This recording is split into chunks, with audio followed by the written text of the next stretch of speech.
Buenas a todos, bienvenidos de nuevo a un vídeo de la Sociedad Iberista. Hoy tenemos el placer de entrevistar a Santiago Armesilla, que, bueno, pues ha tenido el detalle de dedicarnos un espacio de su tiempo y, bueno, creemos que realmente es una persona que puede aportar mucho al movimiento iberista, porque estamos hablando de una persona que es licenciado en Ciencias Políticas y de la Administración, doctorado en Economía Política y Social en el marco de la globalización, y también es escritor, conferenciante y activista, ¿no?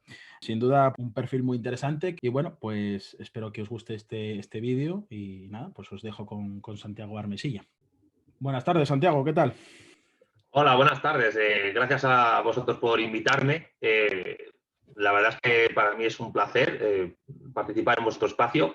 Un matiz, la palabra activista no me gusta mucho, no me considero activista porque eso me suena a gente que está en movimientos sociales, ONGs y cosas así, o voluntariado, y yo la verdad es que no me considero activista como tal. Yo simplemente soy uno más, una persona que sobre todo escribe, sería lo que más hago, y que investiga y, bueno, y que me dedico sobre todo a temas de momento académicos, pero siempre sin abandonar la cuestión política. Pero aún así, bien hallado que esté con vosotros. Pues nada, lo dicho, muchas gracias, Santiago, por estar con nosotros. Y bueno, quería empezar con la primera parte del vídeo y vamos a hablar de iberismo, naturalmente.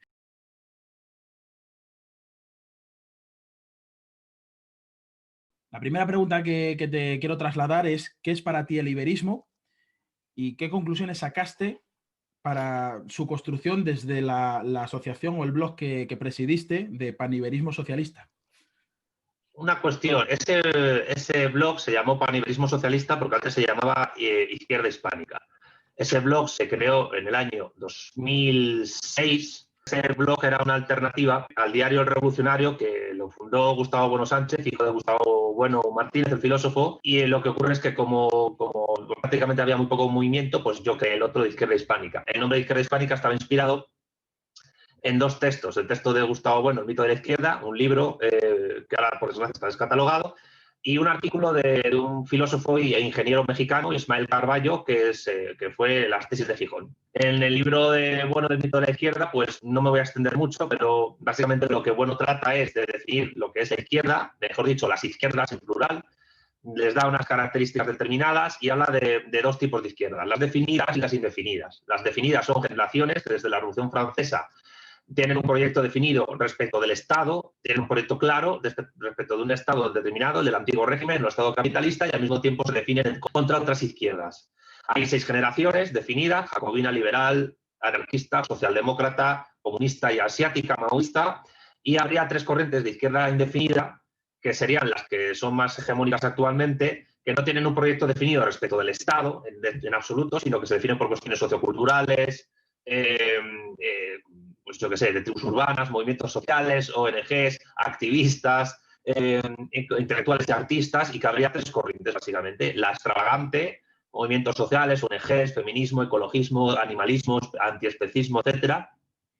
Algunas ramas del indigenismo, divagante, intelectuales y artistas, y fundamentalista, que sería una fusión de las otras dos, que se conciben a sí mismos como la verdadera izquierda, o una suerte de izquierda pues prístina de superioridad, con superioridad moral, tipo Podemos, Izquierda Unida, o en parte pues el PSOE, o en Argentina el Frente de Todes, y cosas así.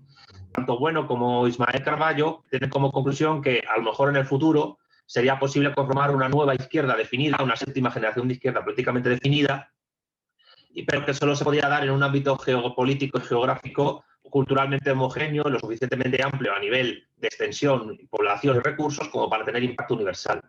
Y ambos coincidían que esos espacios, que luego yo amplié a 5, que eran 4, pues serían el mundo anglosajón, el mundo islámico, el mundo eslavo, con Rusia al frente, ese era mi añadido, el mundo asiático con China, o el mundo hispanoamericano, la hispanidad, Iberoamérica, etcétera, o la iberofonía. Ismael Carballo estaba convencido de que esa séptima izquierda sería materialista iberoamericana, pero por la propia evolución que tuvo el materialismo filosófico, que cada vez se encapsuló y se cerró más en sí mismo, pues yo fui, entre comillas, pues distanciándome de esas posiciones sin regar de ellas del todo, y la culminación de ellas pues es mi último libro, La vuelta del revés de Marx, el materialismo político entreteniendo a Karl Marx y Gustavo Bueno. Todo esto, ¿por qué os lo cuento? Porque en un momento dado nosotros fundamos la Asociación Izquierda Hispánica para tratar de construir esa séptima izquierda en el mundo hispanoamericano, la hispanidad, pero Bueno, pues yo me fui de esa asociación porque se dedicaba simplemente a la crítica filosófica y me afilié al Partido Comunista de España para tratar de hacer acción política desde ahí. Duré 4 años en el PC porque, bueno, me quería dedicar a cosas personales y profesionales de una manera mucho más acendrada y porque no estaba de acuerdo ni con las, digamos, derivas postmodernistas que tenía en el partido y tampoco estaba de acuerdo con la fusión con Podemos ni estaba de acuerdo con su idea del tema de España, de la idea nacional. O sea, yo estoy en contra del derecho de autodeterminación, estoy en contra del federalismo y estoy en contra de aplicar la idea de plurinacionalidad de España porque no tiene ningún sentido, ni en sentido étnico ni en sentido político, porque solo hay una nación política en España, que es la española. De hecho, de ahí sale mi segundo libro, El marxismo y la cuestión nacional española, que realmente lo escribí contra el PC. Pues bien, realmente en todo ese trayecto sí se conserva una perspectiva, yo no diría iberista, porque yo no me considero iberista. Entre otras cosas, yo me considero más bien paniberista.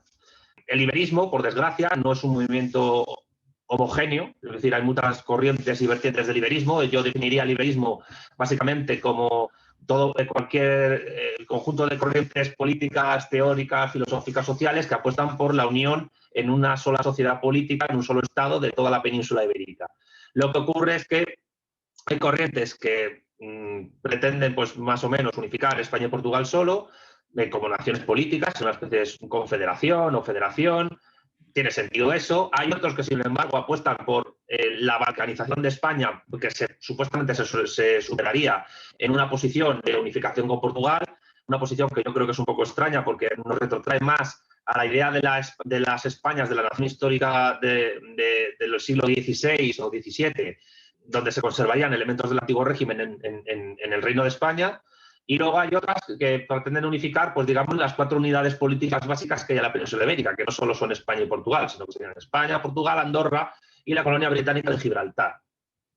Sin embargo, yo creo que el paniberismo como movimiento es superador de las limitaciones del iberismo por una cuestión muy sencilla, y es que considero que la posible fuerza geopolítica que pueda tener España o Portugal mismamente en un mundo tan complejo como el que estamos entrando ahora en el siglo XXI, requiere unidades mayores que la mera península ibérica.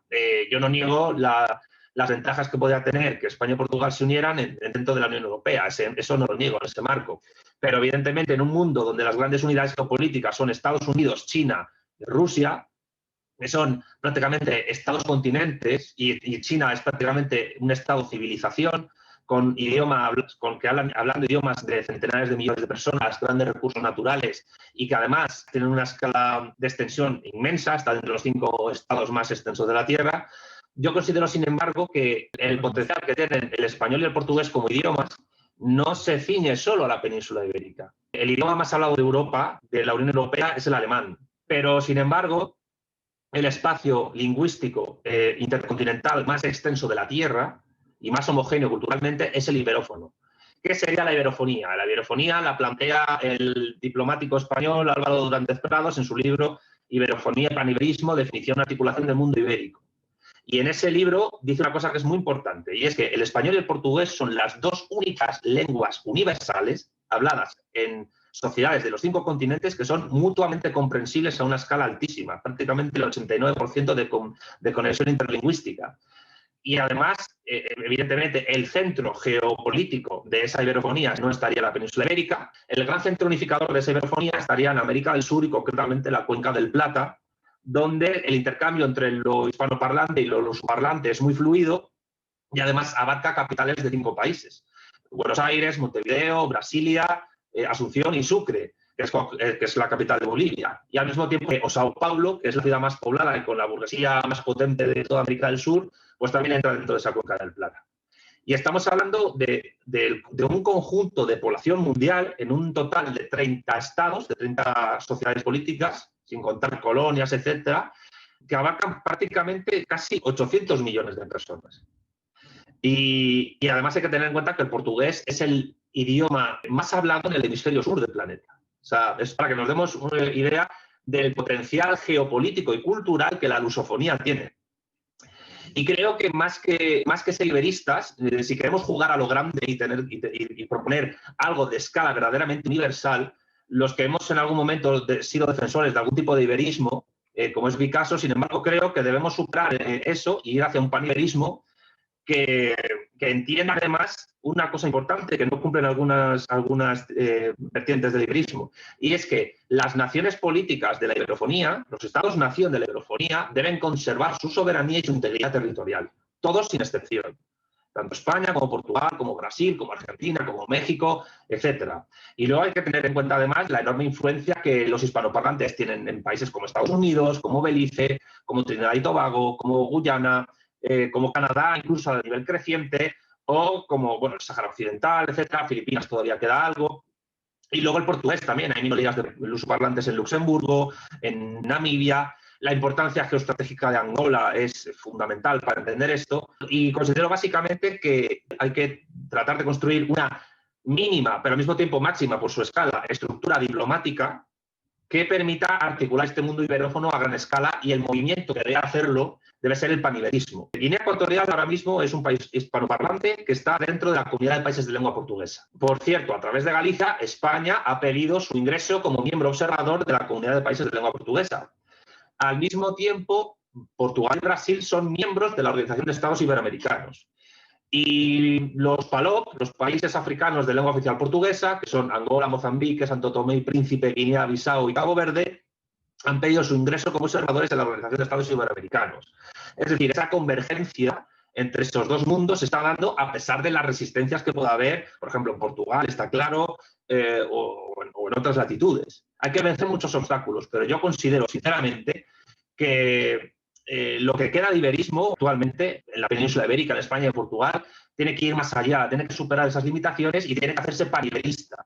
Y debe defender que su espacio geopolítico y geoestratégico es la iberofonía y no meramente una península ibérica, que sería importante tener algún tipo de cooperación entre España y Portugal, pero me parece mucho más fuerte, más heavy, si se quiere, tender a algo que abarque una escala geográfica muchísimo mayor y de mayor impacto universal, sobre todo frente a unidades culturales que están pujando actualmente. He señalado China, he señalado Rusia y sobre todo el mundo anglosajón, contra el cual creo que nosotros tenemos algo que decir, porque España está entre el mundo anglosajón y el Islam. Y es verdad que Portugal ha sido muy anglófila, sobre todo la burguesía del litoral, es decir, Lisboa, Porto, etcétera, pero los portugueses del interior, los portugueses del Alentejo, etcétera, tienen una relación con España muy fluida. O sea, ahí uno, cuando va a una Nochevieja a Salamanca, por ejemplo, se la encuentra llena de portugueses tirando petardos, comiendo las uvas, porque Portugal no celebra Nochevieja.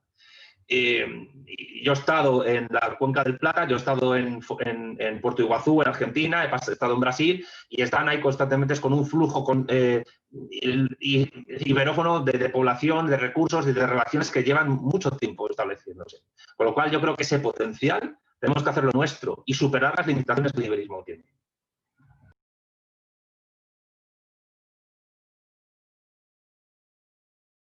Vale, bueno, pues lo primero, una de las cosas que has dicho es que no crees en el federalismo.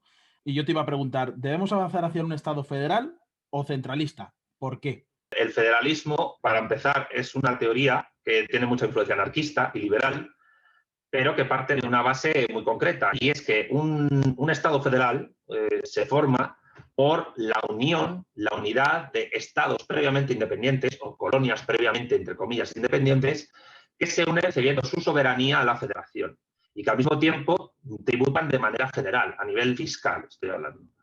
Eso tendría sentido si se federaran España con Portugal, o Andorra y Gibraltar, tendría sentido. Pero un Estado como el español actualmente, que tiene las mayores competencias descentralizadas de toda Europa occidental y que funciona casi como una entidad confederal, pues no tiene ningún sentido que se pase de un Estado federal a otro, pero yo que sé, cambiando una monarquía por una república, etcétera.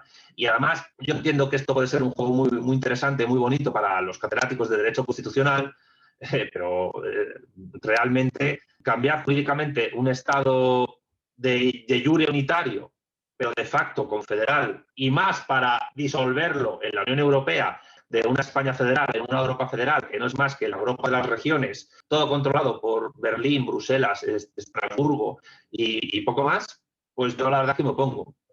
Y me opongo porque además el federalismo no es más que el caballo de Troya del separatismo. Y solo se puede defender el federalismo o el confederalismo cuando estados soberanos previamente ya independientes y no una balcanización se federan en una unidad mayor.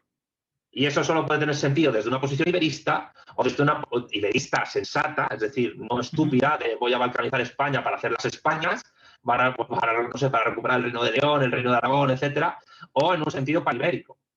Lo que pasa es que yo creo que hay que ir por pasos y considero que ahora mismo en lo que es la cuestión iberófona, más que ir a una federación de estados, lo que habría que hacer es simplemente establecer organismos internacionales, aunque sea uno, lo suficientemente efectivo como para asegurar una recurrencia diplomática y económica de todos estos estados, que son 30, y en todo caso pues potenciar la intercomprensión mutua de los dos idiomas a una escala iberófona.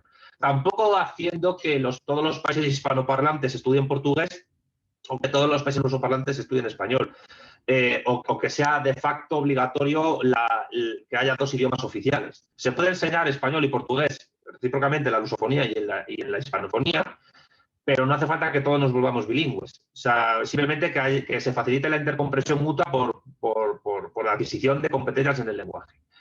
Algo que es viable simplemente enseñando unas horas a la semana un idioma u otro en cada nación. Además, hay que tener en cuenta que para el lusoparlante es más fácil aprender y entender el español que a la inversa. A nosotros nos puede costar un poco más entender a un lusoparlante, sobre todo si es de Portugal hablando. A mí yo reconozco que me es más fácil entender a un brasilero que a un portugués. Lo que pasa es que hay brasileños a los que les pasa igual. Les cuesta más entender a un portugués que a un español hablando. Pero si hay un país que debería ser bilingüe, sí o sí, porque eso le permitiría tener una potencialidad de unificación de la iberofonía de una manera netamente fuerte, solo puede ser Brasil.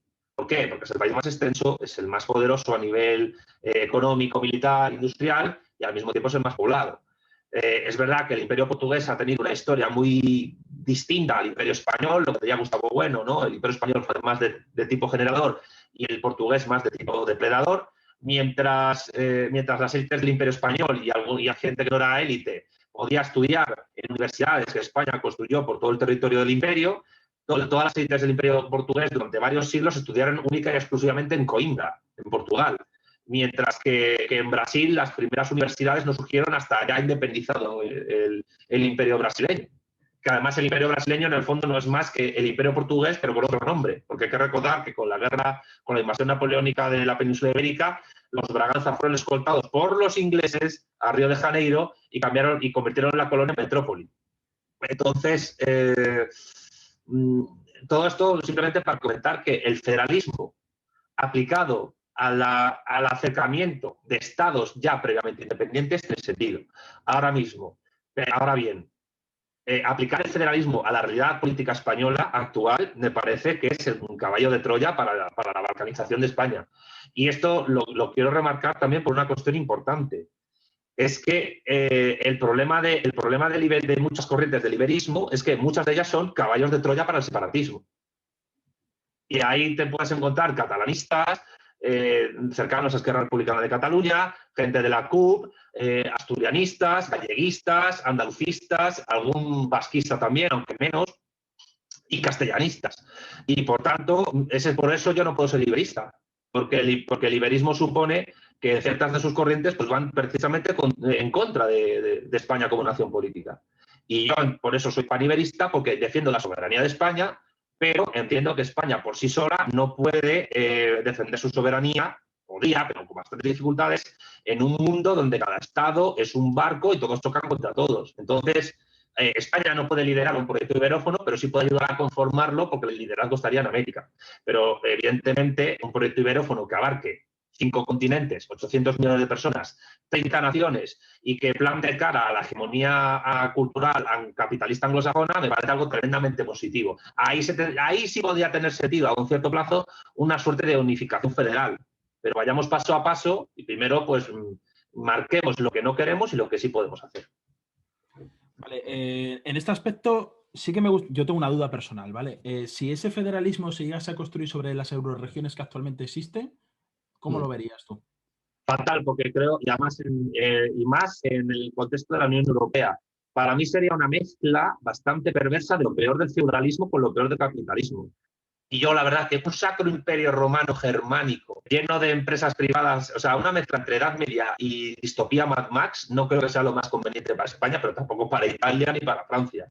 Yo considero que solo puede tener sentido federar aquello que previamente existe comunidad política en una federación que cultural, lingüística e incluso religiosamente hablando y por tradiciones y costumbres tenga un cierto sentido mucho mayor.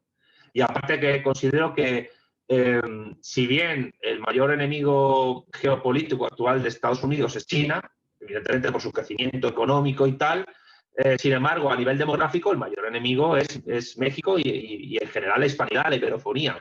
Por eso intentan fomentar desde el mundo anglosajón la leyenda negra antiespañola, la división, el indigenismo, el indianismo y un montón de ideas postmodernas que vayan minando poco a poco a una civilización que tiene su cuna en la península ibérica, porque eso es así, y que al mundo anglosajón no le interesa que se reúna y que se refuerce. Porque además hay que tener en cuenta una cosa, y con esto acabo de responder a esta pregunta. La primera unidad iberófona que hubo ocurrió entre 1580 y 1640, cuando Felipe II consiguió convertirse en rey de Portugal. En ese momento, además, España y Portugal se conformaron como el imperio más extenso del momento, y no solo eso, sino como el imperio más extenso de la historia. ¿Y por qué? Porque si se tiene en cuenta el mare clausum, que permitía que tanto el Pacífico como el Atlántico como el Índico estuvieran controlados única y exclusivamente por barcos al servicio de las dos potencias que firmaron el Tratado de Alcasovas y luego el Tratado de Tordesillas, España y Portugal, eso implicaba que otros reinos competidores no pudieran transitar por allí. Y el mare clausum, que luego fue roto por el Imperio Británico, que fueron siempre partidarios del mare liberum, es decir, libre comercio en los océanos y libre intercambio y transporte de barcos por todos los océanos. Sin embargo, el mare clausum permitió que el Pacífico fuera el lago español y que el Índico fuera totalmente controlado por los portugueses y y el Atlántico Sur por ambas potencias, aunque luego chocaran. Y además, nunca antes en la historia de nuestro planeta había existido una unidad política con un control tan tremendo sobre tanto espacio geográfico. Porque además hay que tener en cuenta que los ingleses, cuando hacen mediciones de imperios, cuando representan al imperio español o al portugués, solo representan las partes donde había población asentada fija, pero en su caso no. Y cuando había regiones de Canadá, todavía ocurre donde no ha habitado nadie nunca. O sea, que daros cuenta del truco histórico, que controla el pasado, controla el futuro y controla el presente. Y nosotros tenemos la obligación, si queremos construir una unidad iberófona fuerte, sólida de verdad en este siglo y los venideros, porque tenemos realmente unas pocas décadas para poder hacerlo, por lo menos a nivel de estructuras mínimas, tenemos que contestar a aquellos que han fomentado el autodesprecio y el complejo de inferioridad que tenemos. Y no solo desde fuera, sino también nuestras élites y las élites de Portugal y las élites de México, las élites de Brasil y las élites de Argentina, porque la leyenda negra es compartida por todas ellas. Por tanto, resumo, una Unión Europea de las regiones a España la ha perjudicado, porque nosotros desde que entramos en la Unión Europea perdimos toda nuestra industria. Más de 60 empresas fueron liberalizadas desde la transición. Y si nosotros queremos hacer, como diría mi amigo Marcelo Gullo, una insubordinación fundante en España para industrializarnos, al mismo tiempo tenemos que tener un proyecto geopolítico de relaciones internacionales sólido que, sin que nos haga liderarlo, porque no tenemos por qué liderarlo, sí nos haga ser constructores activos de ese nuevo proyecto. Yo creo que ese proyecto es iberófono. Entonces, aprovecho que me hagáis esta entrevista para declararme públicamente paniberista convencido y defensor absoluto de la iberofonía como el ámbito geopolítico donde España debe, y Portugal también, estar.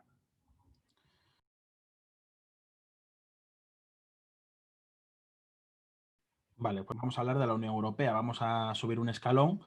Está claro que lo que es la integración política de España y Portugal está muy lejos, si no es prácticamente imposible a día de hoy. Y nosotros, por ejemplo, lo primero, desde la Sociedad Iberista defendemos que se debería de renovar el Tratado de Amistad y Cooperación de 1977. Yo creo que ese sería un buen camino para empezar a luchar por ese espacio que nos comentabas de iberofonía, ¿no? Y luego me gustaría saber tu opinión si el iberismo o las relaciones de un paniberismo, que eso es a lo que te has referido, pueden ser dinamizadores ¿vale?, del proyecto europeo, que está acosado por el Brexit, está acosado por los nacionalismos, por los populismos. Entonces, la pregunta es, ¿nosotros podemos contribuir a mejorar ese europeísmo que está actualmente gastado, si me permites la expresión? ¿Y cuál es tu opinión en el caso de que Europa finalmente se decline por una Europa de geometrías variables, ¿no?, donde se permita a España y Portugal como países más afines, como podría ser también el Benelux, Consejo Nórdico o cualquier otro tipo de alianza estratégica que haya dentro de las familias europeas, si se les permitiría avanzar en integración? Yo creo que no. Los británicos siempre dicen que su política exterior ha consistido, y creo que en esto han sido tremendamente inteligentes, en evitar que siempre en Europa continental existiera una potencia hegemónica, sea España, sea Francia, sea Alemania, etcétera. Eso también explica, en cierto sentido, el éxito que ellos han tenido con el Brexit, que ha demostrado que se puede salir de la Unión Europea, porque la Unión Europea funciona como una secta, es fácil entrar, pero muy difícil salir.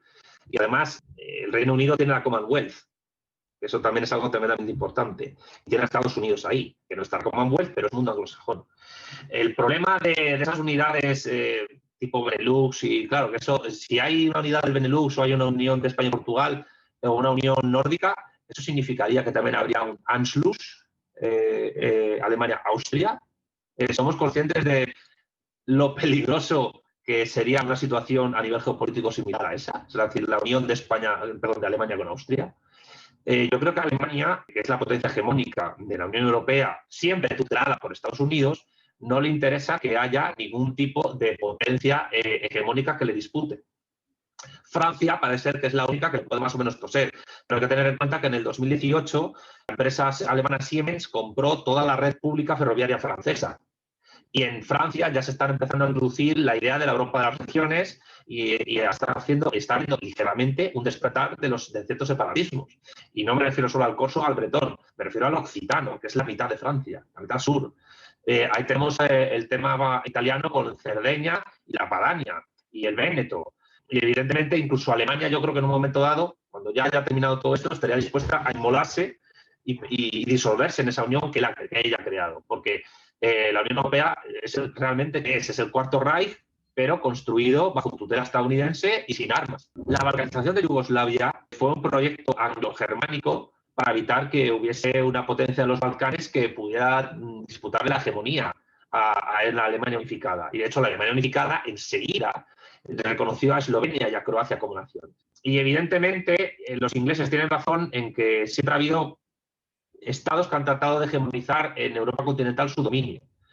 Y actualmente, a pesar de que Francia es la gran potencia nuclear del continente y Alemania todavía no tiene el músculo militar que pueda contestar a Francia, quizás están esperando al declive total de Estados Unidos para poder arribarse a una nueva hegemonía militar y aumentar su gasto militar. Yo creo que a España tampoco le conviene que haya una Francia o una Alemania que domine el continente y que prácticamente no la someta. De hecho, es lo que ocurre. O sea, España sufre una subordinación ideológica, política, cultural e industrial perfecta. Nosotros tenemos nuestro propio monocultivo, que es el turismo. Y eso se debe, entre otras cosas, a que la División Internacional del Trabajo que la Unión Europea impuso nos obligó a dejar de tener industria. Y eso también explica un poco pues, la España vaciada, que también hay una Portugal vaciada al interior y otro tipo de fenómenos. Además, hay que tener en cuenta de que hay otro obstáculo muy importante que dificulta esa unión de España con Portugal. Y es que Portugal tiene firmado con Inglaterra desde el siglo XII el tratado internacional más antiguo del mundo cristiano. Y además es un tratado que simplemente ha permitido a las élites de Lisboa y de Oporto evitar el malvado imperialismo español que los vuelva a convertir en una suerte de colonia suya, cosa que es absurda, que ningún español, salvo algún friki, quiere, pero que en el fondo a Portugal nunca le ha beneficiado ese pacto.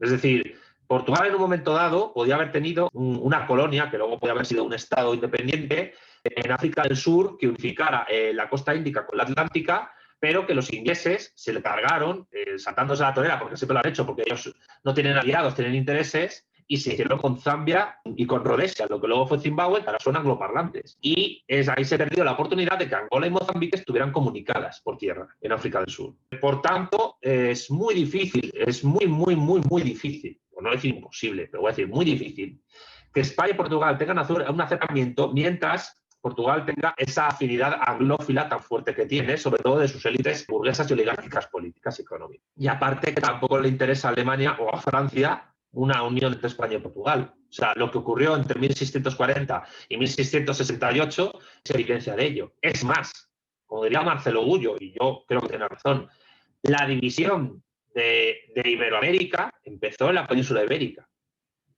En el momento en que Portugal se logra independizar de España en 1640 y confirmado en 1668, la América hispanoparlante y el Brasil se separan hasta ahora. Y de hecho, cuando el Imperio Español se balcaniza, que con eso realmente es como se inicia la contemporánea, con la balcanización, la caída del Imperio Español, Brasil, que consigue conservar su unidad, a diferencia de Hispanoamérica, se apropia de territorios de Perú, de Bolivia y, bueno, de Argentina. Uruguay nace como nace, y luego tenemos la Guerra de la Triple Alianza, que prácticamente realizó un esperpéntico y terrible genocidio en Paraguay, donde prácticamente casi la totalidad de su población masculina fue erradicada, fue masacrada. Entonces, quiero decir, hay que ser muy consciente de la historia, porque de esa historia derivan los problemas actuales para construir esta unificación, que yo creo que es necesaria y que es viable. ¿Por qué? Porque unificar Hispanoamérica, pero teniendo allá Brasil de por medio, es muy difícil, porque Brasil además siempre ha jugado a su juego geopolítico del lusotropicalismo heredado del Imperio Portugués, y esto en el fondo nos afecta mucho a España y a Portugal. Creo que hay que ser muy conscientes de que en Portugal hay dos almas, un alma del litoral, anglófila, y un alma interna que tiene una relación con España muy fluida, que siempre la ha tenido y que nunca nos ha mirado con malos ojos, jamás. Y evidentemente habría muchos portugueses que por motivos económicos desean un acercamiento mayor a España. El problema es que España, desde hace 2 siglos, y sobre todo en el siglo XX, por influencia de Ortega y Gasset y por la generación del 98, no de todos, pero sí de muchos, ha mirado más a París, a Londres o a Berlín o a Washington que a Lisboa. O sea, la cuestión es que tenemos una nación fantástica, que es Portugal, que está ahí al lado y que apenas reparamos en ella. Y evidentemente muchas cosas los portugueses nos han contestado con razón a muchas cosas. Es, por ejemplo, lo que la construcción del AVE Madrid-Lisboa. En parte no se ha construido porque España adoptó el ancho de raíles de la Unión Europea y Portugal pues, ha conservado el suyo. O, por ejemplo, la cuestión horaria. España coincide geográficamente con el meridiano de Greenwich, con Inglaterra, con Irlanda y con Portugal. ¿Por qué narices tenemos la hora de Berlín y no tenemos la misma hora que los canarios? Deberíamos tener la misma hora que Canarias y que Lisboa. Porque a pesar de todo, las tradiciones y costumbres desde hace siglos, porque la hora la cambió Franco para acercarse a Hitler, y eso se ha mantenido en democracia por el europeísmo papanatas que tenemos, ¿qué sentido tiene que España tenga el horario de Berlín? ¿Qué sentido tiene que España tenga el mismo horario que Varsovia o que Helsinki? Tendríamos que tener el mismo horario que Portugal y que Canarias. Es decir, esto que parecen anécdotas son tremendamente importantes porque dan a entender la miopía que han tenido tanto las élites portuguesas como las élites españolas a la hora de elegir sus aliados. Y que evidentemente eso ha repercutido mucho en la historia de las dos naciones y en su impacto a escala universal y sobre todo en América, pero que en lo que es el pueblo llano, realmente, tanto español como portugués, no se nota tanto. Pero explica también mucho el por qué el iberismo como proyecto que empezó en el siglo XIX no llegó a cuajar realmente. Y por eso creo que es el momento de superar ese proyecto hacia una cosa más panibeísta. El iberismo o el paniberismo al que te estás refiriendo a lo largo de esta entrevista puede ser una contrapartida al nacionalismo. ¿Cómo podemos, sobre todo los nacionalismos, has mencionado pues, Francia, por ejemplo, bueno, quería empezar también diciendo la alianza, decías tú, la unión de Alemania y Austria, pero yo incluso vería más que incluso Francia-Alemania con la firma del Tratado de Aquisgrán podría ser también un eje bastante importante y totalmente contrario a los intereses de España y Portugal. Y luego comentabas el tema de los nacionalismos, ¿no? ¿Cómo puede el iberismo volver a enamorar, vamos a tirar por el mundo romanticista, a esas personas que han apostado por la separación, por las fronteras, por ir a jugar en otro juego, ¿no? Lo voy a plantear en plan dicotómico. Y esto no es filosofía, esto es política. Yo creo que determinados ejes que han marcado la política en la historia contemporánea de las naciones, tipo izquierda-derecha, o capitalismo-socialismo, o capitalismo-comunismo, tienen su razón de ser, evidentemente, pero no son ejes geopolíticos sobre los que han formado dicotomía. Sin embargo, nosotros creo que tenemos en este siglo que empezar a plantear un eje dicotómico por el que hay que optar. Y ese eje es iberofonía o europeísmo. Evidentemente, en cualquiera de los dos no vamos a ser una nación líder, pero hay que tener en cuenta que España ya no puede ser nación líder en prácticamente nada. Podemos ser un ejemplo, pero no una nación líder. Podemos ser un ejemplo. Que ya con eso yo ya me conformo, la verdad. Pero hay que saber si somos un ejemplo para una Europa de las regiones o si apostamos por ser un ejemplo para una unión iberófona que tenga algo que decir a escala intercontinental. Con lo cual, la dicotomía iberofonía-europeísmo creo que hay que plantearla ya. Y, a ver, una unión entre Francia, Alemania, que trata de recuperar una suerte de imperio carolingio, yo creo que en el fondo que saldría perdiendo ahí es Francia. Porque Francia es un país que ha ido perdiendo su industria paulatinamente. Los alemanes están construyendo centrales nucleares y sacando carbón como locos. Mientras España, por ejemplo, tiene que importar carbón de Marruecos o Brasil de mucha peor calidad mientras cerramos nuestras minas en nombre de una transición ecológica que hecha por un partido, el PSOE y su apéndice Podemos, que lo único que hacen es desindustrializar España para someternos a Berlín. Y eso es lo que han hecho desde que han gobernado siempre. Y Podemos, que son sus palmeros, que son el producto más refinado del régimen que hay, les ayudan en esto.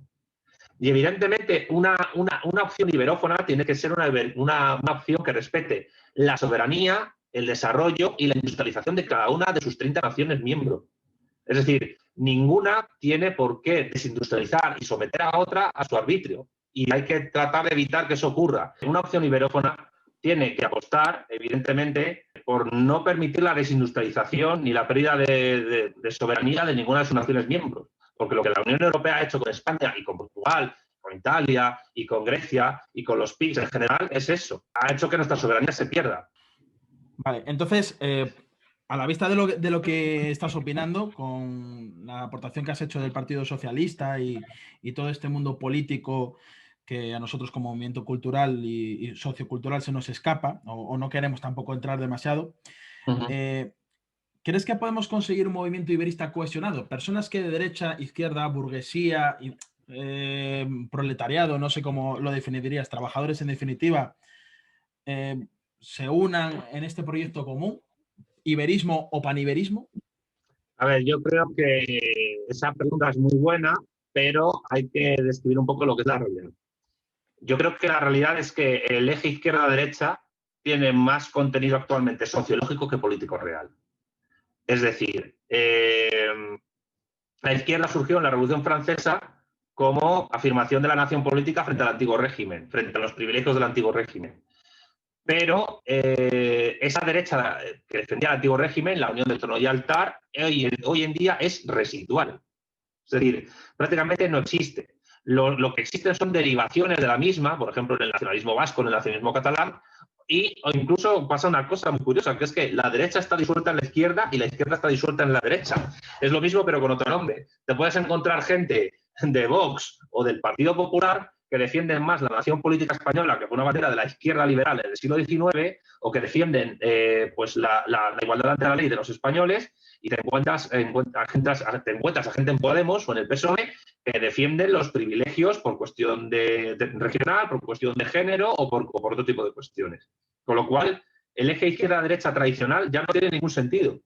Y entre otras cosas no tiene sentido porque la derecha, tal y como nació, ya no existe.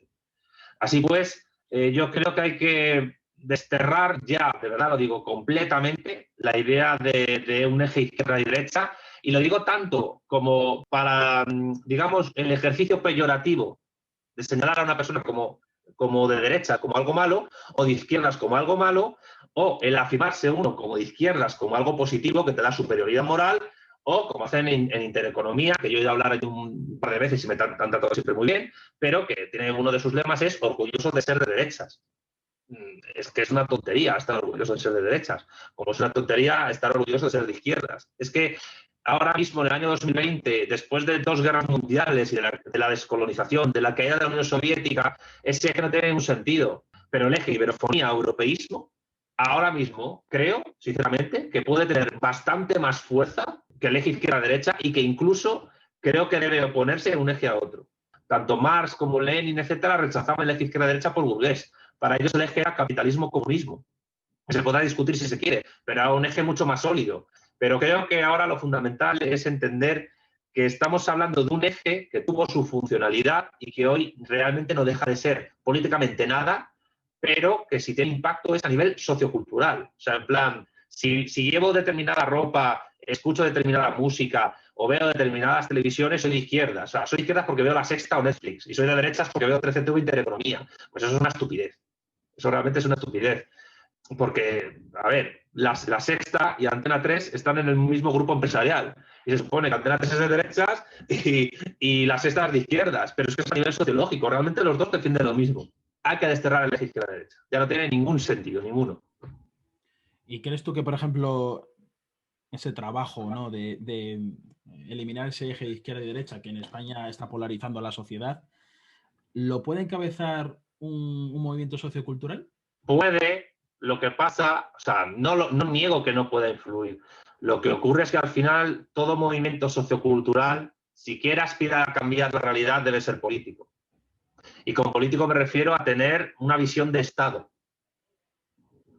Y por tanto, llega un momento en que te tienes que plantear, ¿me quedo en lo sociocultural, que puedo influir y que puedo ser más o menos determinante en algunos ámbitos?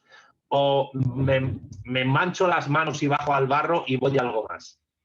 Evidentemente, el problema del iberismo es que nunca rebasó el ámbito cultural. Nunca hubo políticos más allá, pues fíjate, de Pi Margall y gente así, que defendiera un iberismo sensato. Tampoco en Portugal, menos aún. Ahora, en cambio, una opción panibérica puede ser más sensato porque trata de unificar 30 naciones en 5 continentes. Y al mismo tiempo puede ser un freno al separatismo porque el separatismo es paneuropeo, es paneuropeísta.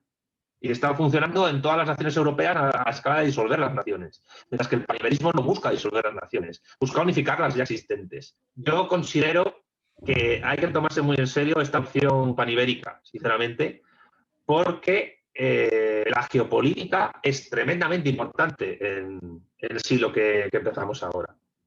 Y hay que tener en cuenta que también es algo que le beneficia a España porque le reacerca a ámbitos geopolíticos y geoculturales de los cuales estuvo alejado durante demasiadas décadas, por desgracia, que es el mundo iberoamericano y África y el tercer mundo. Y a través del paniberismo, de la iberofonía, podemos volver a reconectarnos con África, algo que le beneficiaría mucho, por ejemplo, al Sáhara Occidental, y también nos reconectaría con la parte hispánica. Por eso también es muy importante que un movimiento panibérico ataque la leyenda negra antiespañola, porque en términos marxistas, yo soy marxista, la leyenda negra está incrustada en la superestructura ideológica de todas nuestras naciones y eso ocurre así porque las clases dirigentes de estas naciones desde hace 2 siglos les interesa para conservar su soberanía y ser cabeza de ratón. Eso se nota muchísimo en México, pero es que está ocurriendo en Brasil también, aunque Brasil se independizó de Portugal y no de España. Pero ahí está la época de los Felipes, ¿no? De Felipe II, III, IV y de Carlos II, donde hubo unión entre el Imperio Español y el portugués. Y la leyenda negra en las élites portuguesas está muy acendrada. Y la leyenda negra es prácticamente hegemónica como ideología en España, tanto en las élites como en buena parte de la población. A nivel académico está refutada, a nivel cultural no. El ámbito sociocultural es importante, no hay nunca que dejarlo atrás, pero a la hora de la verdad, donde uno se juega las cosas es en la acción política. Y la doctrina que se tenga que construir tiene que llegar a la acción política y la acción política tendrá que modificar en algunas cosas la doctrina si ve que no es correcta. Y por eso considero que el iberismo fracasó, porque como doctrina se formó en un momento en el cual lo que se quería unir estaba en descomposición. Y ahora esa descomposición sigue vigente, pero estamos en un momento histórico del planeta en el cual las grandes unidades geopolíticas se están moviendo. Insisto, ahí está China. O sea, China, la próxima potencia mundial va a ser un estado civilización. Y nosotros tenemos que pensar en el sentido de civilización, sin renegar de lo nacional.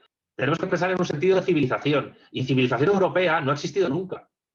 Europa ha sido el territorio donde más guerras ha habido en toda la historia. Y donde mayores masacres de personas ha habido.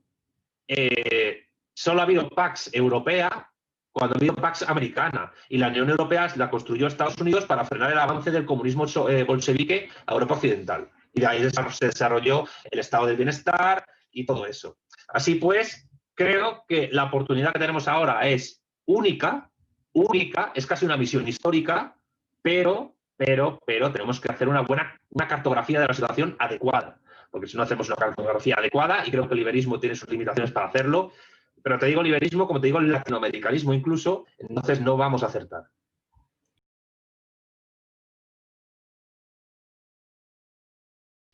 Bueno, como bien ha dicho Santiago, hay varias corrientes de iberismo, que puede ser federalista, confederalista y centralista.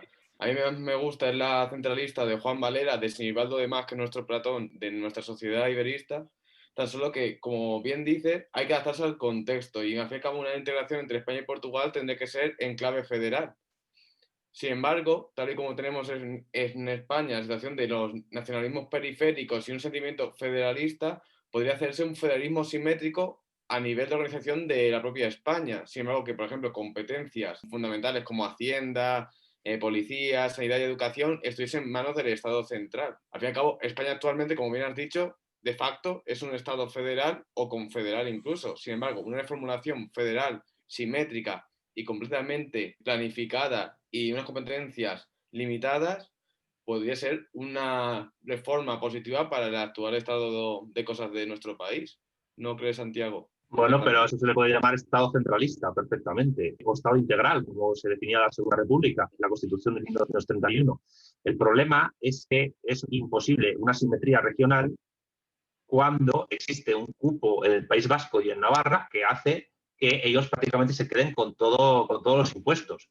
Y además es imposible esa simetría cuando hay regiones y provincias y municipios de España que están perdiendo población porque sus jóvenes no encuentran trabajo allí y se tienen que ir a Barcelona, a Madrid, a Valencia, a Málaga o a Sevilla, porque no pueden vivir en Soria, no pueden vivir en Palencia, no pueden vivir en León, no pueden vivir en Cuenca, no pueden vivir en Ciudad Real o no pueden vivir en Lérida. O sea, a la inmensa mayoría de los barceloneses le importa un comino lo que le pase a una persona de Lérida. Le da igual. Y eso independientemente de que el interior de Cataluña sea mayormente independentista y votante de Esquerra. Es que realmente esa gente se han equivocado de élite contra la que tienen que luchar.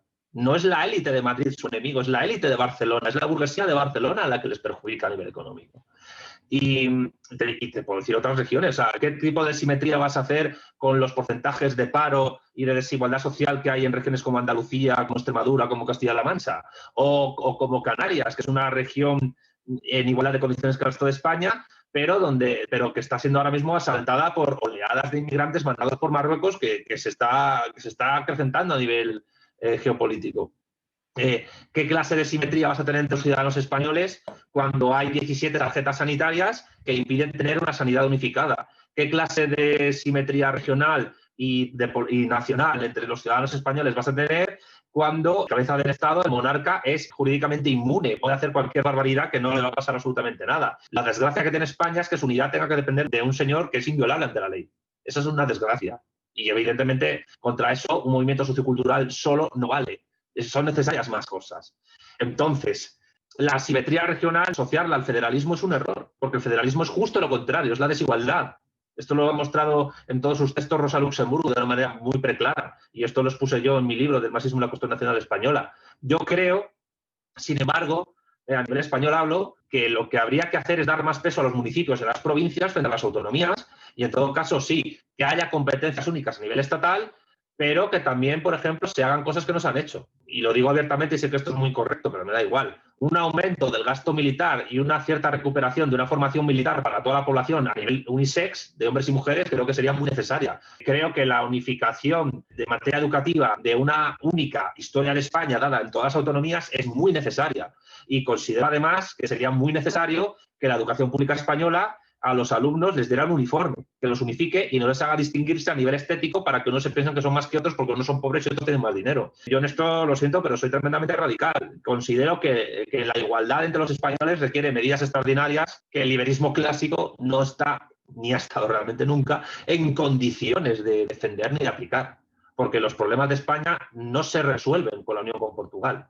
Es más, por ciertas tendencias que tienen ciertos iberismos, se podrían acentuar e ir a peor. Y además creo, sinceramente, que eso sería un dardo envenenado que les lanzamos a los portugueses. ¿Qué culpa tienen los portugueses de tener nosotros que traspasarles nuestros problemas internos que no hemos solucionado? ¿Vamos a querer unirnos con Portugal cuando todavía realmente está en peligro la unidad de España? No tiene ningún sentido. Es tirarnos un tiro en el pie nosotros y tirarles un tiro a ellos. Por eso soy paniverista, porque considero que se necesita un movimiento superador que además nos permita arreglar con fuerza los problemas internos que tiene España, que muchas veces la gente no se acuerda de ellos, que son tanto nacionales como los sociales. Primero arreglemos nuestro patio, pero mientras lo arreglamos, trabajemos una unidad universal que tenga impacto para 800 millones de personas y que, ¿por qué no?, ayude de alguna manera a mejorar el nivel de vida de los ya casi 8.000 millones de personas que hay en el planeta, que también podemos llevarnos bien con ellos.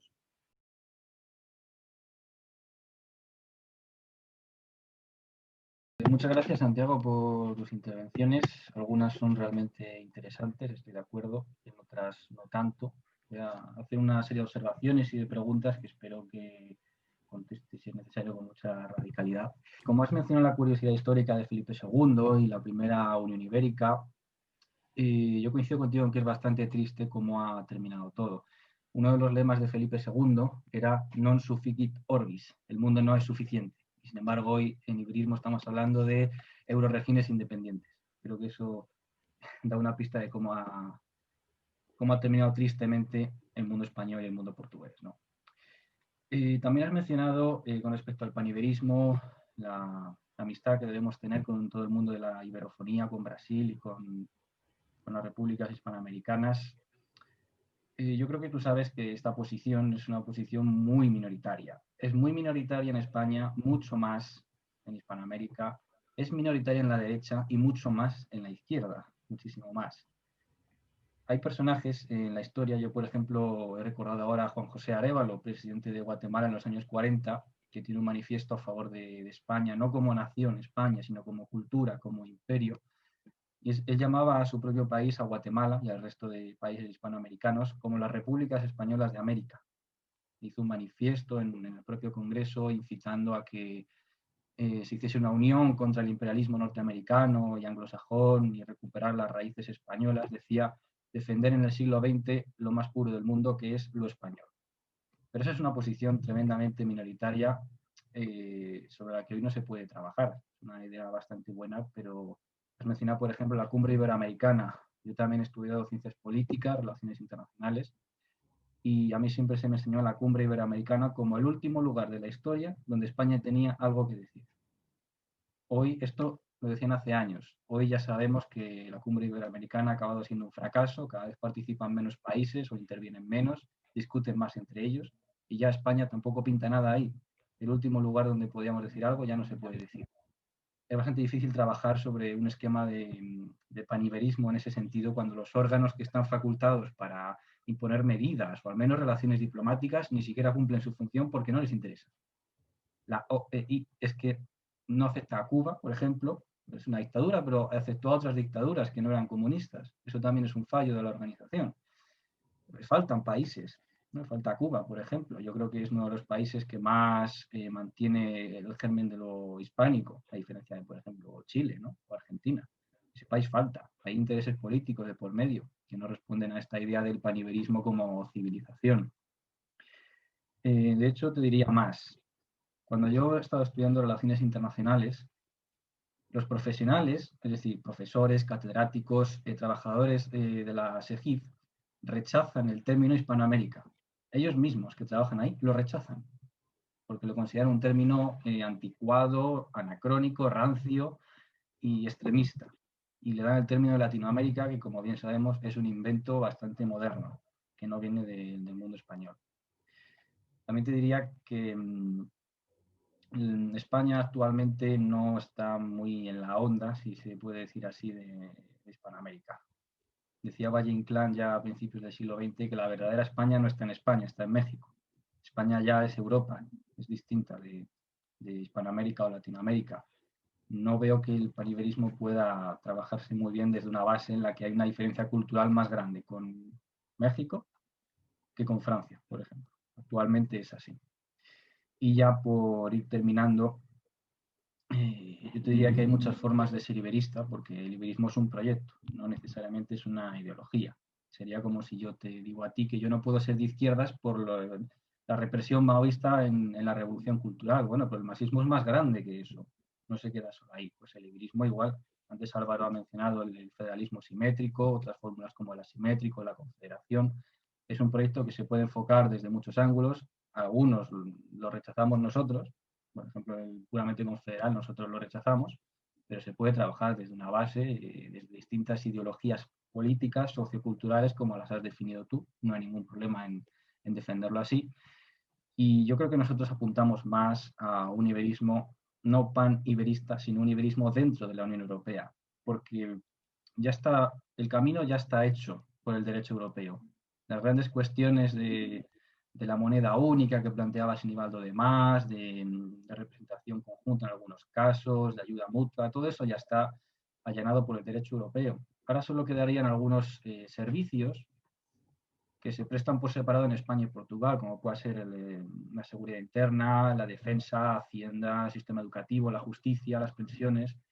Todo eso es lo que falta, en todo caso, si es que se quiere llegar a una unión, que no es necesariamente nuestro punto principal. Pero si eso ya de por sí, que ya ha sido allanado por el derecho europeo, es difícil, incluir en esa fórmula a Brasil o a países tan distantes entre sí, política, ideológicamente y socialmente, como Venezuela y como Chile, eso sí que lo veo yo imposible. Bueno, te respondo. Yo no lo veo imposible, aunque tienes buena parte de razón en tu exposición. Es cierto que esta opción que yo planteo ahora mismo es minoritaria, pero ¿acaso no era minoritario el nacionalismo vasco cuando Sabino Arana empezó a teorizarlo? ¿Acaso no era el catalanismo minoritario cuando en el último tercio del siglo XX Valentí Almiral empezó a teorizarlo? ¿Acaso no era minoritario el europeísmo a comienzos del siglo XX, incluso antes de la Primera Guerra Mundial, cuando empezó a teorizarse? ¿Acaso Marx no empezó prácticamente con Engels en solitario a teorizar lo que sería la idea del comunismo a mediados del siglo XIX? Hay que manejar plazos distintos a la hora de poder lograr implantar una idea en el espacio político. Hay un corto, hay un medio y hay un largo plazo. Luego están los, digamos, plazos intermedios que puede haber.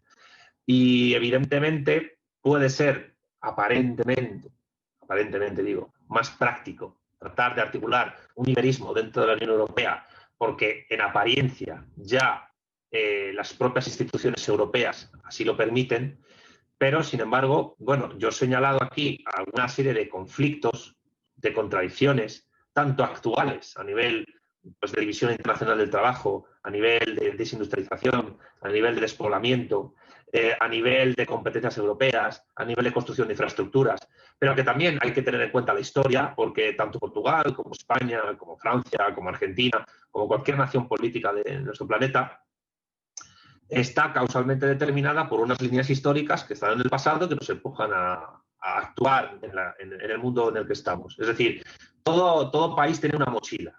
Y en esa mochila pues hay una serie de eventos que nos determinan. El peso de los muertos es enorme. Para que os hagáis una idea, ahora voy a hablar a escala de especie, ¿vale? Pero actualmente en el planeta hay casi 8.000 millones de habitantes, pero el cómputo global, se sabe, de seres humanos que han habitado el planeta juntando los muertos con los vivos, son de 100.000 millones de personas. Si eso lo ponemos solo a escala de países, imaginaros el peso histórico que los muertos de España tienen sobre nosotros, tanto los de izquierdas como los de derechas, tanto los católicos como los heterodoxos, que diría Menéndez Pelayo, tanto los proseparatistas como los centralistas, tanto los patriotas como los apátridas y antipatriotas. Y esto equivale a cualquier país. Pero, sin embargo, la historia de España está ahí. Continentalmente está en Europa. Culturalmente tenemos muchas cosas en común con Europa por eso. Pero, sin embargo, junto con Inglaterra, Turquía y Rusia, somos, y Portugal en otras escalas sobre todo, pero bueno, porque Portugal y España están básicamente, son las dos nacidas de la misma cuna, del Reino de León, y el Reino de León surge del Reino de Asturias, y tanto España como Portugal son un producto de la reconquista contra el Islam. Sin embargo, esas 4 naciones que están en rombo, rodeando el eje Rin-Ródano-Po de Francia, Alemania, el Benelux, Suiza, Liechtenstein, Austria y norte de Italia, que es donde se generó además el capitalismo como modo de producción y que además sigue siendo hoy día, si dejamos aparte la Inglaterra industrial, el eje económico potente sobre el cual se asienta la idea de Unión Europea. Sin embargo, esas líneas que nosotros tenemos y que nosotros tienen, pues nos siguen determinando. Ahora decir que México culturalmente hablando es muy distinta a España y que España se parece más a Francia, no niego que haya habido un proceso de europeización importante en España y en Portugal, pero, sin embargo, no hay que negar ese peso histórico de la construcción imperial de España y de Portugal, ni tampoco hay que negar el peso que el idioma tiene a escala global a la hora de configurar no ya solo una cultura, sino también una forma, un modo de estar en el mundo. Yo hace poco, no sé cuándo va a salir esto, pero yo hace poco pues grabé un directo con Pedro Baños, o sea, un debate con Pedro Baños, y él me dijo, por ejemplo, una cosa importante. Noruega, que también está en Europa, aunque no está en la Unión Europea, él estuvo allí destinado a hacer ciertas cuestiones, y bueno, él ha estado en Hispanoamérica, y a pesar de todo, pues es que tenemos bastante más en común con un argentino, con un mexicano, que con un noruego. ¿Por qué los separatistas, por ejemplo, en redes sociales, tanto vascos como catalanes como gallegos, cuando ven a alguien que defiende la unidad de España en español en contra de ellos, le responden en su idioma regional? Su idioma regional digo porque su idioma nacional es el español. Pues básicamente porque utilizan el idioma como una barrera política de diferenciación, de separación. Yo he estado en Argentina, he estado en Venezuela, he estado en Panamá, he estado incluso en Brasil y sinceramente os digo, o sea, la forma de ser que tienen es mucho más parecida a la española que que pueda tener un francés o un danés o un alemán. No te digo un italiano, que a lo mejor sí tenemos más en común con ellos, por supuesto. De hecho, yo creo que la cuestión de la eurofonía, en cierto sentido, arrastraría a los países del sur de Europa, del Mediterráneo, a un espacio geopolítico en el que pudieran estar. Entonces, yo te admito las objeciones, sé que es una opción minoritaria y sé que hay conflictos en la misma, y evidentemente la cuestión de la leyenda negra influye mucho también para el rechazo del término Hispanoamérica y la adopción del término Latinoamérica, que es un término impulsado por los franceses. Sin embargo, por eso yo digo que hay que atacar políticamente a la leyenda negra, porque incluso a una escala meramente iberista, no ya digo paniberista, la leyenda negra juega en vuestra contra precisamente porque esto está totalmente asimilada por las élites del litoral portugués. Totalmente.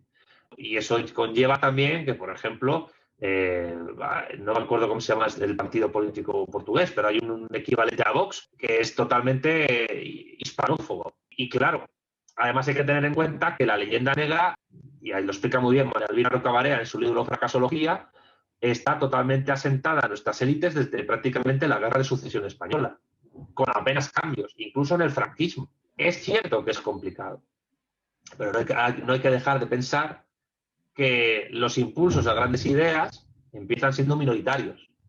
Y lo que hoy nos puede parecer bizarro, en el sentido anglosajón de la palabra, pero también en español, abigarrado, e incluso estrambótico, sin embargo, puede llegar a ser mayoritario en un futuro. Luego hay que tener en cuenta, pues sí, lo que dices de la Organización de Estados Iberoamericanos es totalmente cierto. Pero ahí hay una doble culpa. Ahí está la culpa de las propias élites españolas que han gestionado eso tremendamente mal y que además han tenido un enfoque excesivamente pseudo-monárquico del asunto, pero también hay que señalar que buena parte de la culpa, de la responsabilidad de que las cumbres iberoamericanas se hayan ido a pique, la tienen ciertos movimientos negrolegendarios como el bolivarianismo venezolano. ¿Por qué? Porque le interesaban a ellos hegemonizar una unidad latinoamericanista en clave bolivariana que tampoco se ha conseguido. Realmente. Ahí está pues la descomposición de la UNASUR, evidentemente. Es decir, problemas, por supuesto que hay. Y yo creo que cualquier movimiento político que empieza a gestarse, tiene que tener en cuenta las dificultades para poder arrancar.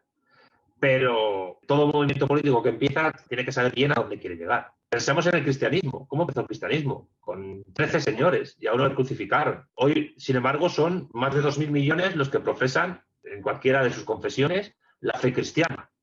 El Islam empezó con un señor llamado Mahoma que tuvo un grupo de seguidores muy mínimo en Medina.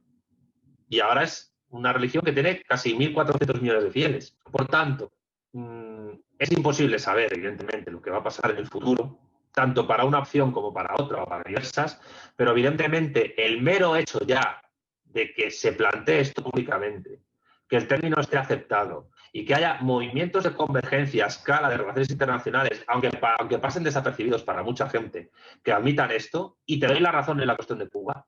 Y yo creo que un proyecto iberófono a Cuba le sería muy interesante de aceptar, porque no tiene sentido, ya dejando aparte la cuestión de democracia y dictadura, no tiene sentido que Guinea Ecuatorial sea aceptada en estos espacios, pero Cuba no. Y tanto a Cuba como a Guinea Ecuatorial les beneficia esto, porque además Cuba tiene un nexo muy importante con los PALO, por Angola, por los médicos que fueron a Angola y por las guerrillas que hubo en el proceso de intento de construcción del socialismo en Angola. A los PALO les interesa mucho acercarse a Iberoamérica, les interesa mucho acercarse a Brasil y acercarse a Argentina. Argentina y Uruguay y Paraguay son miembros observadores de la CPLP. Se están dando esas convergencias diplomáticas, no se conoce muy bien por la llamada opinión pública, y ahí está el lío de Durantes Prados, y ahí están sus conferencias, y ahí está pues, una serie de gente que apuesta por esa vía. Entonces, creo que es muy buena tu intervención, porque nos permite tener, Ramiro, una perspectiva crítica del asunto que es muy necesaria para poder andar, pero sin embargo eso no implica que según los plazos que se manejen, eso pueda cambiar. Y puede cambiar. Y creo que hay que apostar por ese cambio.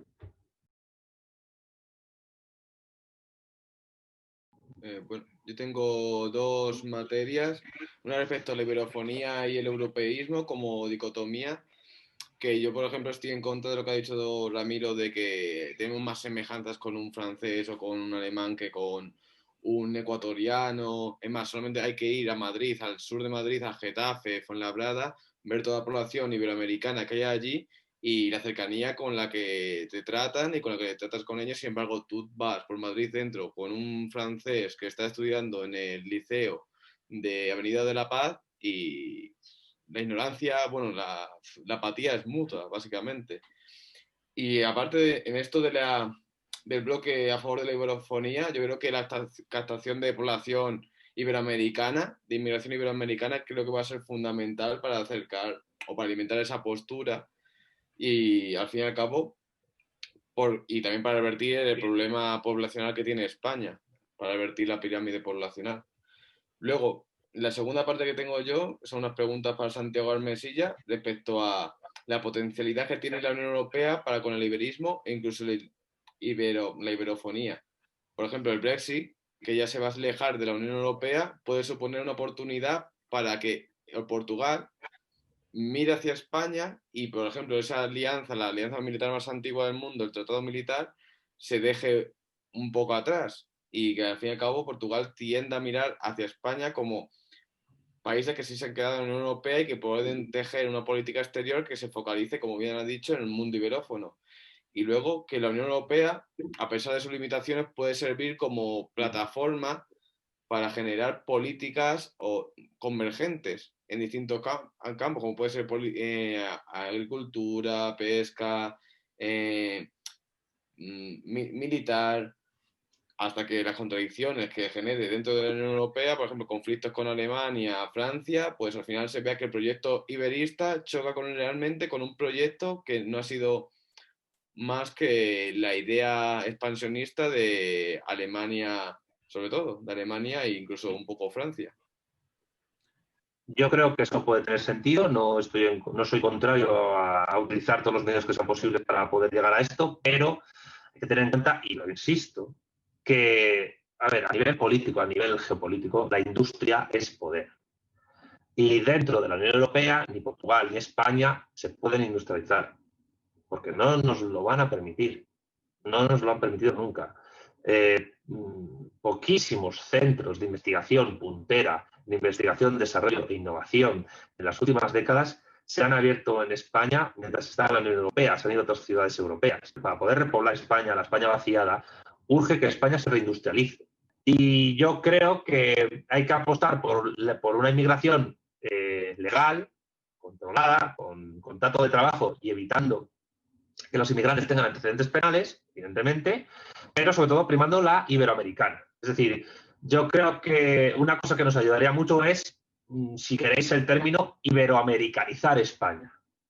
Para mí es totalmente necesario iberoamericanizar España. Es decir, yo prefiero ver gente de origen argentino, ecuatoriano, colombiano, brasileño, peruano o mexicano repoblando España que gente que trae religiones cuya idiosincrasia no es que sea peor que la nuestra, ni tampoco mejor, pero es incompatible. Yo os aseguro que no poca gente en Hispanoamérica, en Iberoamérica, vería con malos ojos este tipo de acercamiento. La cuestión es plantearlo, y plantearlo bien. Y yo creo que tiene un poder de atracción bastante grande. O sea, no niego la posibilidad de utilizar instrumentos de otras organizaciones supraestatales en las que estemos para construir esto, pero tampoco hay que confiarse, porque todavía yo creo que está por realizarse en España un balance serio, un albarán en términos de almacén, que nos permita evaluar los pros y los contras de estar en la Unión Europea. Hablo, pues, sobre todo de la cuestión de nuestra industria, incluso de la cuestión de nuestra soberanía. Es decir, recordemos la infame reforma del artículo 135 de la Constitución española, que hace que nuestra deuda externa se adecue a las competencias monetaristas del Banco Central Europeo. Y si me apuráis, incluso habría que replantearse si estar en la OTAN nos ha beneficiado en algo. Yo planteo solo que Estados Unidos le dijo a Felipe González: o entráis en la OTAN o apoyamos a Cubillo y la independencia de las Islas Canarias. Entonces, ¿qué clase de iberismo vas a hacer si cercenas a las Canarias de la unidad de España? Que, por cierto, esto se nombra menos, pero el nuevo expansionismo pan-marroquí que está habiendo afecta a Canarias, pero ¿afectaría a Madeira también? Porque la idea de Gran Marruecos también afecta a Portugal. Pero claro, de eso no se habla, porque como tampoco nos enteramos mucho de las cosas que pasan en Portugal, es decir, para mí urge replantearnos muy bien dónde estamos y urge pensar que España necesita ser reindustrializada y repoblada. Si es reindustrializada, es repoblada. Y si es repoblada, se puede regenerar más industria. Y si no nacen niños, por lo menos traigámonos niños de latitudes culturales que sean más asimilables por nosotros. Nosotros, a diferencia de Francia, no tenemos un problema grave con la población musulmana, también, entre otras cosas, porque nosotros creo que integramos bastante mejor a los musulmanes que los franceses, eso ya lo digo de antemano. O sea, ellos los meten en banlieues, en guetos, y nosotros no. Si acaso los que se meten en guetos son los propios musulmanes, y no todos en absoluto, pero creo que urge potenciar una inmigración iberoamericana, totalmente. Que es más fácil de integrar por el idioma, por la religión, por las tradiciones, por la costumbre, por la comida, por la forma en que se relacionan entre ellos y por un montón de cosas más. Es decir, todavía está por hacerse en España una relación de la cantidad de parejas entre español o española y hispanoamericano que ha habido desde que empezó la inmigración fuerte a darse a partir de principios de los años 90. Pero bueno, todas estas cosas están por hacerse y evidentemente alguien las empezará a hacer.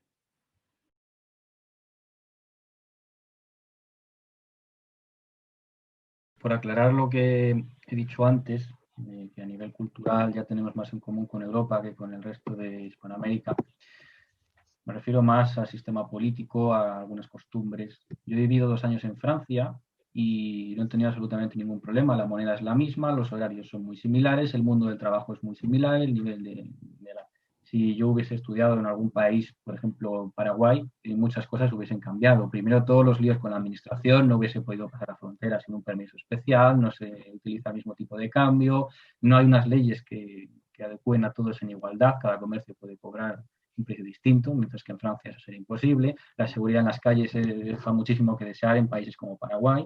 Por eso quiero decir que cuando España se parece, o eso es lo que decía Valle Inclán, se parece más a Europa que a muchos países de Hispanoamérica, me refiero a eso. Obviamente en cuestión religiosa, en cuestión cultural, en cuestión lingüística, eso era así en el siglo XVII y sigue siendo así a día de hoy. No más en común con ellos que con Francia. Yo me refería a otros aspectos.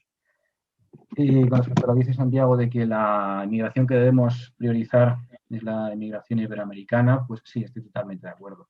No hace falta realmente argumentar esto, yo creo que es una cuestión más de sentido común, que es mejor compartir país con aquellos que ya compartimos país en el pasado y que a nivel cultural lo seguimos compartiendo a día de hoy, que con aquellos que son, dentro de la solidaridad que puede tener el género humano, extraños a nuestra cultura. Creo que eso hay que tener también cuidado con ello. Pero tampoco se puede hacer nada realmente. España no permite, ni la Unión Europea permite, leyes de inmigración manifiestamente discriminatorias. Creo que los dos ejemplos más claros que hay sobre esto de inmigración seleccionada por etnia incluso fueron Estados Unidos y Australia. Estados Unidos tenía, antes de 1965, que creo que es cuando se abolió, durante la presidencia de Johnson, tenía una ley que prohibía la inmigración de más de X número de personas anual que no fuesen blancas. Y en Australia ocurrió exactamente lo mismo. Hasta los años 60 o 70 estaba prohibida la inmigración no blanca. No podían emigrar ni chinos ni indonesios de ninguna clase. A nivel económico, genera el mismo rendimiento una persona de Nigeria que una persona de Ecuador. Estamos en un sistema de mercado y el mercado pues no entiende de religión ni nacionalidad, entiende de rendimiento económico. Eso creo que Santiago lo sabe bien. Entonces no permitiría la ley, ni la española ni la europea, de seleccionar inmigración de ningún país en concreto. Y bueno, por terminar, pues sigo reivindicando un poco más la facilidad, aunque sea difícil de por sí, de un iberismo dentro de Europa que un paniberismo que incluya a países muy distintos política y socialmente entre sí. Pero bueno, ojalá se pudiese hacer, ¿no, Santiago? Un paniberismo, ojalá. Yo creo que, evidentemente, las políticas migratorias de la Unión Europea tampoco creo que realmente hayan sido muy coherentes a lo largo del tiempo, de la historia. O sea, no olvidemos que la propia Angela Merkel fue la que abrió las puertas de par en par a muchos refugiados de la guerra civil en Siria, a través de los cuales se colaron pues, unos cuantos yihadistas que sembraron literalmente el terror en Alemania y sobre todo en Francia, ¿no? Realmente no queda muy claro exactamente cuál es la política migratoria de la Unión Europea porque no hay una política migratoria común. Hay más ciudades en Francia donde autóctonos o incluso la policía tiene dificultades para entrar, precisamente porque son barrios controlados por gente islamista que prácticamente quiere aplicar de facto la Sharia en esos territorios, mientras que en España no. En Francia es muy habitual que haya rezos islámicos en la calle, donde los musulmanes toman la calle completamente y se ponen a rezar en dirección a la Meca. Y aparte que el único rezo musulmán importante que yo vi en España fue durante la celebración del Ramadán el año 2019 en la Plaza de Madrid donde está el Museo Reina Sofía. Evidentemente vas a tener más dificultades para poder pasar de Paraguay a Argentina, pero porque el Mercosur no tiene las estructuras de unificación que ha tenido la Unión Europea, evidentemente. También porque, insisto, el país más fuerte que ha habido en América del Sur desde las independencias, Brasil, ha mirado más por sus intereses geopolíticos tropicalistas que por el Mercosur. O sea, a Brasil le interesa estar en el Mercosur para sus negocios, pero igual que le interesa estar en los BRICS. Y porque a través de los BRICS puede mirar ese lusotropicalismo y llegar a influir, por ejemplo, en la antigua colonia portuguesa de Macao, que ahora es parte de la República Popular China. Puede ser, es cierto, que a lo mejor la seguridad en países como Paraguay, Brasil o Argentina sea mucho menor que en España. Pero eso tiene que ver también con la forma en que esos países se organizaron después de la independencia, perdieron sus posibilidades de industrialización. Los países iberoamericanos viven del extractivismo y del monocultivo y de la exportación de materias primas y de la importación de manufacturas. Eso lo estableció el Imperio Británico a través de la ideología del libre comercio.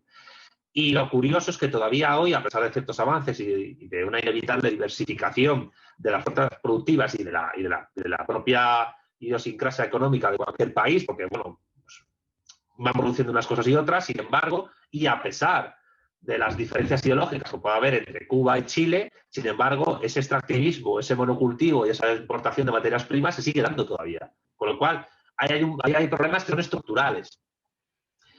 Lo que pasa es que España, que quiso coger el tren del europeísmo para tener un desarrollo que supuestamente perdió, ya sabemos la frase de Ortega, ¿no? De España es el problema, Europa es la solución. Eso también nos ha llevado a una desindustrialización, a una pérdida de soberanía política, que realmente tenemos muy mermada, y a una crisis estructural del sistema político español, que todavía no sabemos en qué va a desembocar, y que evidentemente nos puede llevar a una disolución certera de la unidad nacional en una Europa de las regiones. La cuestión ya no es optar entre lo malo conocido y lo bueno por conocer, es optar entre lo bueno por conocer y lo horrible que ya conocemos. Es decir, yo insisto, hay que hacer un balance de los cerca ya casi 35 años que España lleva metida dentro de la Unión Europea. Habrá que preguntarse qué pasa, habrá que preguntarse por qué, que también eso es una cosa que tiene que ver un poco con la pérdida de identidad de algunas izquierdas como la socialdemócrata o la comunista, ¿no? Que sea el UKIP el partido que haya abanderado el voto obrero en el Brexit en Inglaterra, o que sea la reagrupación nacional, la Frente Nacional en Francia, que no haya ocupado el voto obrero en los barrios que antes eran controlados por el Partido Comunista francés, o en Italia Matteo Salvini, que era un señor que pasó de una suerte de izquierdismo a un soberanismo identitario nacionalista extremo en Italia, pues tiene mucho que decir por dónde van los tiros.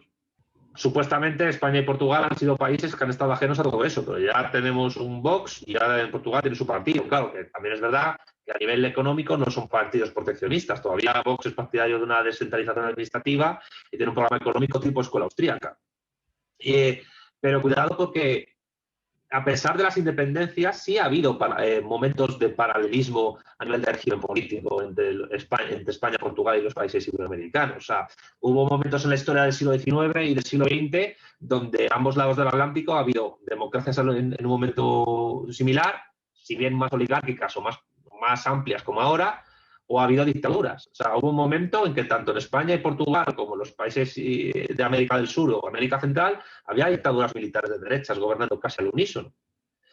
Si no al unísono, en momentos muy paralelos. Es decir, ha habido momentos donde se ha compartido un régimen político de una manera coetánea. Y eso sigue pasando. Es decir, ahora mismo el progresismo, que diría, bueno, de la izquierda indefinida en España es mayoritario, igual que lo es en Argentina, lo es en Chile o lo es en cierto sentido en Venezuela. Veremos a dónde nos lleva todo esto. Lo que yo tengo claro es que plantear nuevas alternativas, insistiendo en las problemáticas más acuciantes que las estructuras en las que estamos nos han llevado, es algo tremendamente necesario. Y además creo que si el iberismo como movimiento se quiere renovarse o morir, y quiere plantear algo que vaya más allá de un mero reformismo dentro de unas estructuras que han perjudicado a los PIGs, y España y Portugal son PIGs más que otra cosa, pues habrá que ver si es posible o no.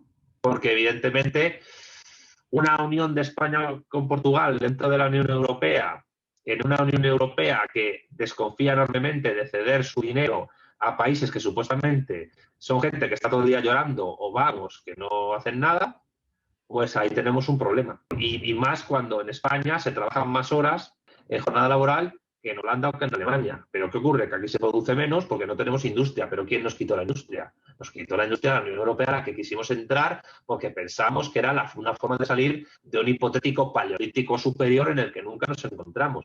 Eso es algo totalmente asumido por nuestras élites políticas, por nuestra clase política. O sea, hay mucha gente que piensa que hasta que no llegó Felipe González al poder y nos metió en la OTAN y en la Unión Europea, pues España era un país que vivía prácticamente en taparrabos. Y señores, no, a inicios de los años 70, nos guste o no, España está entre las 15 naciones, era la 11ª potencia industrial y llegó a estar en el top 10. Y evidentemente, pues ya Kissinger y otros se dieron cuenta de que una España industrializada pues no era conveniente que existiese. No es casual que una España desindustrializada coincida con una España europeísta y con una España con una moneda única compartida con el resto de países de la Unión Europea, pero construida con base en el valor monetario y fiduciario del marco alemán. porque hay gente joven que no lo sabe, pero recordemos los problemas de convertibilidad que tuvo la peseta al euro por el alza de precios que eso supuso para los consumidores.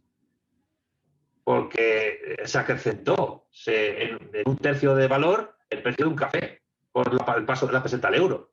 Por no hablarte de otros bienes. La vida en España es, salvo a lo mejor en algunas provincias de la España vaciada, tremendamente cara. Y entre otras cosas es tremendamente cara por la cuestión del euro. Es decir, urge hacer balance de dónde nos hemos metido. Y urge hacer balance de dónde nos hemos metido porque a lo mejor, y ahora no voy a ser categórico, aunque yo soy categórico realmente en esta valoración, pero bueno, dejo la puerta abierta para otros que quieran entrar, a lo mejor nos ha perjudicado más que nos ha beneficiado.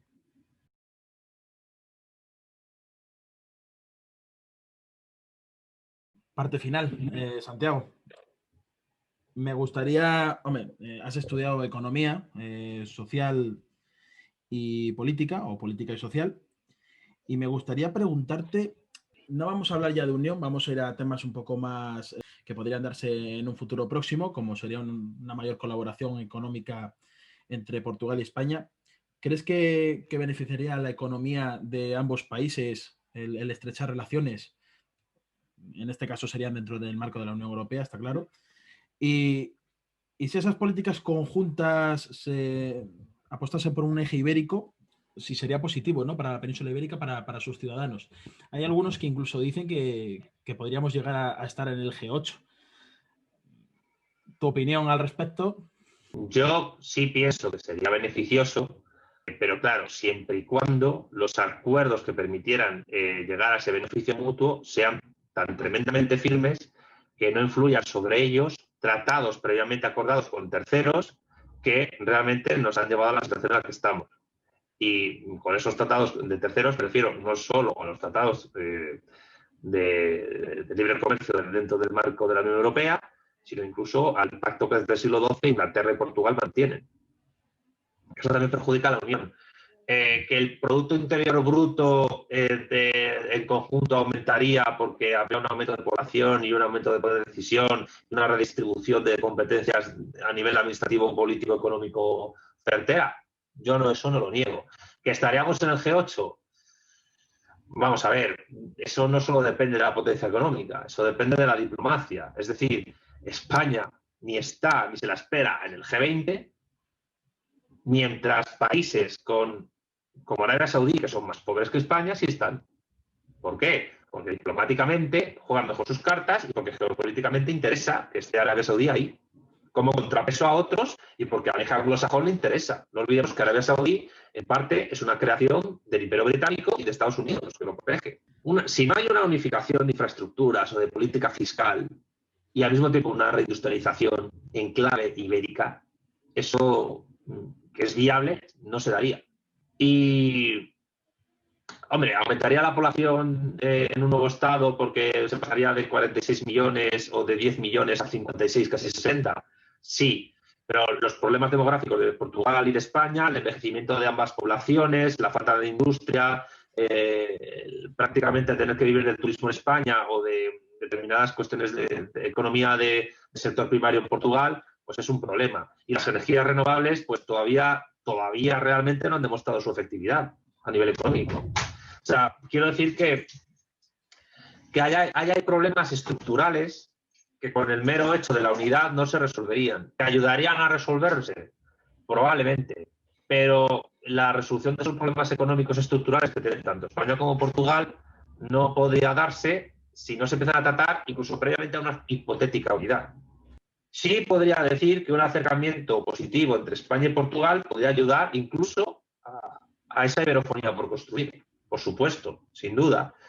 Pero claro, eso requiere lo que he dicho en la pregunta anterior, cuestionar realmente el impacto histórico que tanto en Portugal como en España ha supuesto meterse en organizaciones supraestatales para saber si nos han perjudicado más que nos ha beneficiado.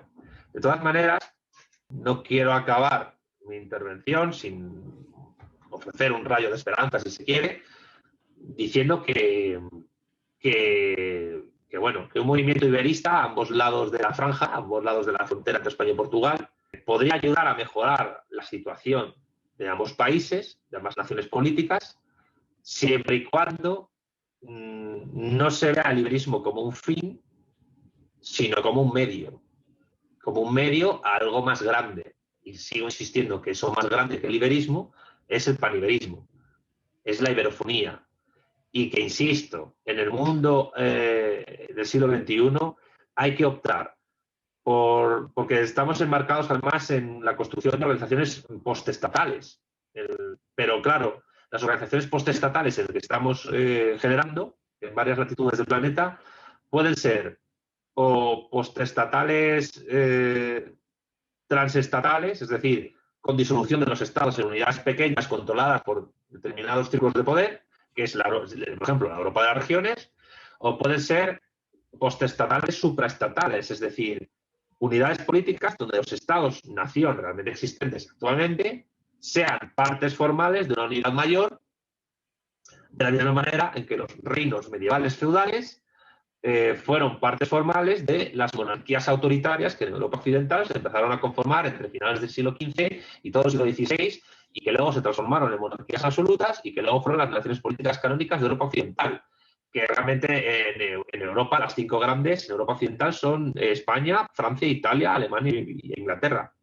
Entonces, yo creo que sí, que a nivel, sobre todo de política económica, se requiere entender que una unidad entre España y Portugal sería beneficiosa para ambos, pero que la situación actual, aunque pueda parecer ventajosa para ello, quizás no lo sea tanto, y la prueba son, primero, la situación económica de ambas naciones, y segundo, que el hecho de la disolución de España a la Unión Europea nos aleja realmente de poder tener algo que decir en un hipotético acercamiento con Portugal.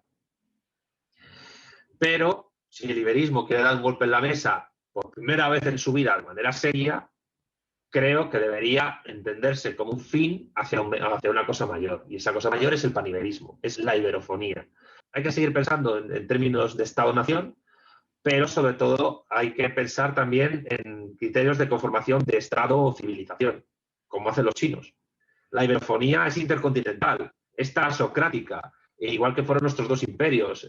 Da mucha importancia a la fluidez de los mares. Y los imperios que han marcado la historia realmente han sido talasocráticos, no han sido marítimos, no han sido terrestres, no han sido telurocráticos. Así que creo que hay que dar la vuelta del revés al iberismo y superarlo en algo mucho más potente, que incluso económicamente sea más potente que un iberismo, que es el paniberismo, que es la iberofonía, sin negar que el iberismo pueda jugar su papel en esto. Es decir, el paniberismo, en resumen, es la superación del iberismo y del latinoamericanismo en sus meras limitaciones territoriales, que realmente nunca han logrado cumplimentarse por determinados conflictos internos que a la propia construcción de esas ideologías o esas formas de estar en el mundo se han producido. Urge una nueva forma de entender la geopolítica, urge una nueva forma de entender las relaciones internacionales, que tampoco sea extraña al pasado, y urge incluso una nueva forma de entender las relaciones económicas entre las naciones. Y creo que vosotros podéis ser los que lleven la bandera de vanguardia de ese nuevo movimiento, ¿por qué no? Pues nada, muchas gracias, Santiago, por dar luz con toda la experiencia que tienes, y sin duda nos ayudas a seguir construyendo el movimiento iberista con seriedad, con modernidad, ¿no? Intentando resignificar el iberismo, hacerlo medio, como decías, parafraseándote. Y bueno, pues pongo final a este vídeo, dándote enormemente las gracias por participar y nada, deseándote lo mejor para el año nuevo.